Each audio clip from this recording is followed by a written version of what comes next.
Lakhdar Brahimi, bonsoir. Bonsoir. Ban Ki-moon a parlé d'éléments accablants concernant l'utilisation d'armes chimiques. C'est un cap pour vous? Écoutez, je crois qu'il n'y avait pas beaucoup de doute sur le fait qu'une substance quelconque a été utilisée. Et je sais que ce groupe d'inspecteurs qui se trouvait être à Damas ont eu le loisir de recueillir beaucoup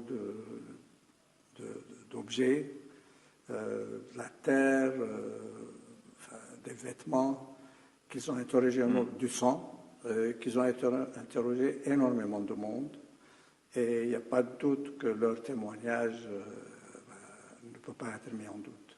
Dans les heures, dans les jours qui viennent, la bataille des points de vue va continuer pour dire est-ce les uns, est-ce les autres? Est-ce qu'on peut partir du principe que les deux camps ont eu recours à l'arme chimique selon vous? Écoutez, c'est ce qui se dit. Moi, je connais pas bien le sujet des armes chimiques. C'est ce qui se dit. Les Russes sont absolument certains qu'à Khan al-Assad, en mars, c'était l'opposition qui avait utilisé l'arme chimique. On dit que le gouvernement l'a utilisé dans plusieurs endroits, mais maintenant nous sommes dans une autre phase. L'accord qui a été réalisé entre Lavrov et Kerry à Genève samedi place maintenant le débat sur un autre niveau. On va aider le gouvernement syrien à se débarrasser de la totalité de ces armes chimiques.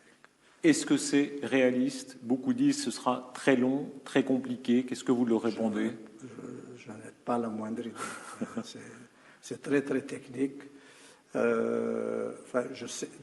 D'abord, vous savez, cet accord, c'est entre la Russie et les États-Unis.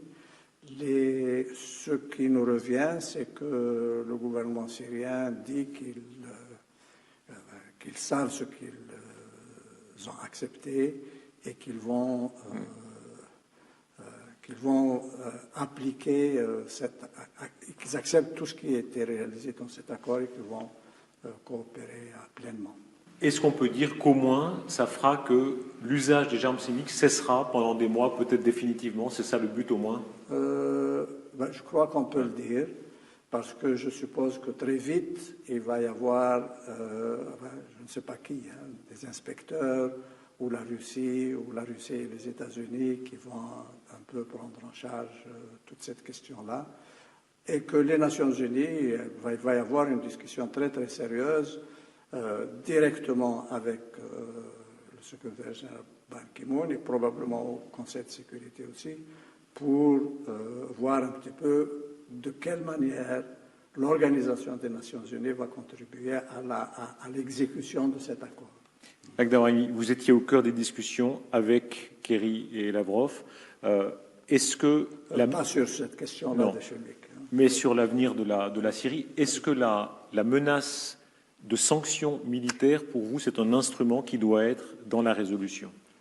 Non, ce qui est important pour moi, c'est que ce rapprochement entre la Russie et les États-Unis se confirme et se maintient dans la durée. Et que, ensemble, ces deux pays importants vont mobiliser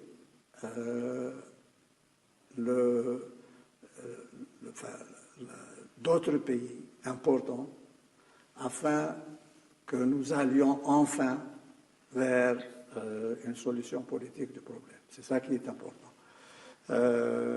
Moi, j'ai toujours dit que, malheureusement, comme les Syriens ne voulaient pas se parler, que la région n'était pas capable d'aider la Syrie à sortir de son ornière, il n'y avait que ce que j'appelais le cercle extérieur qui pouvait commencer le processus. L'habileté de la Russie, vous êtes, vous, un pilier de la diplomatie depuis très longtemps, l'habileté de la Russie de M. Lavrov, vous l'avez vu à Genève? Je connais Lavrov depuis très longtemps. C'est un très grand diplomate, très adroit, mais je crois que plus important que cela, j'ai l'impression que ce qui s'est passé après le 21 août, avec cet incident, cette substance qui a été utilisée pour tuer beaucoup trop de gens, a fait prendre conscience à ces deux grands pays que ce problème doit être réglé. Et il y a une coopération entre les deux qui est la bienvenue, et j'espère qu'elle va durer, qu'elle va s'étendre. Quel est le scénario? Une résolution sur le contrôle des armes chimiques, oui. Et ensuite, Genève 2. Ensuite, Genève 2. Alors, comme vous avez vu, l'accord qui a été réalisé, auquel j'étais parti, avec les deux ministres ici, au Palais des Nations, c'est que la semaine prochaine, en marge de l'Assemblée générale, il va y avoir énormément de contacts de beaucoup de partis avec d'autres partis, et que nous trois, nous allons nous voir le 28 septembre pour voir si nous pouvons choisir une date pour l'ouverture de la conférence de Genève. Le 28 septembre avec messieurs Kerry et Lavrov. Kerry et Lavrov. À quel endroit? À New York. À New York, ouais. Oui, tout le monde sera à New York. Genève 2, vous l'espérez pour quand? Après-demain. Pour être réaliste, évidemment pas avant octobre et probablement pas début octobre. Vous savez, le problème, ce n'est pas de commencer la conférence. Le problème, c'est d'être sûr qu'il y a une volonté politique réelle et solide chez les partis qui comptent. Ce que j'appelle les partis qui ont une influence, des intérêts ou les deux à la fois. Qu'est-ce que vous dites aux rebelles? Aujourd'hui, ils se sentent lésés par l'accord. Beaucoup d'entre eux le disent. Qu'est-ce que vous leur répondez? Quel message vous leur adressez? Écoutez, le message que je leur adresse depuis toujours, il n'y a pas de solution militaire à ce problème. Il n'y a pas une partie qui peut gagner la guerre contre l'autre, ni le gouvernement. Le gouvernement espère toujours pouvoir défaire le terrorisme, comme ils disent. Et les oppositions ou l'opposition veut abattre un régime qui dure depuis trop longtemps, qui a été un régime dictatorial, inhumain, etc. Personne ne va réussir. Alors, il y a tellement de haine. Est-ce que vous imaginez un jour que le pays, que la Syrie reste unie, où la partition est inévitable? Non. Moi, j'ai toujours dit qu'il n'y a pas de partition. Enfin, si la guerre dure 10 ans, oui, je ne sais pas qu'est-ce qui va arriver. Il y aura un morcellement du pays, il n'y a pas une division. Mais ce que j'ai toujours dit, c'est que ce qui menace la Syrie, ce n'est pas une division, c'est la somalisation. C'est-à-dire un non-pays, un non-État, un terrain vague où les seigneurs de la guerre et les bandits vont faire ce qu'ils veulent. Est-ce que Bachar el-Assad pourra rester? Écoutez, ça, pour le moment, on a dit qu'on viendra à Genève sans précondition. Moi, je n'ai jamais posé le problème en termes de personnes. Ce que je dis, c'est que M. Bachar el-Assad et les gens qui le soutiennent, mais aussi ses adversaires, doivent savoir que la Syrie a besoin d'un changement réel.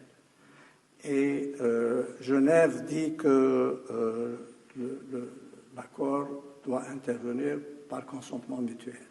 Alors j'espère justement que les partis syriens vont venir aussi animés de cette volonté politique de sauver leur pays et de construire cette Syrie nouvelle. Moi j'appelle ça la nouvelle République de Syrie, qui sera certainement différente de l'ancienne République. Il n'y a pas de doute. Avec un président différent, ça paraît inévitable. Oui, disons que l'essentiel, c'est qu'on va vers un changement qui sera acceptable au peuple syrien. Dr Brahimi, merci. C'est moi qui vous remercie.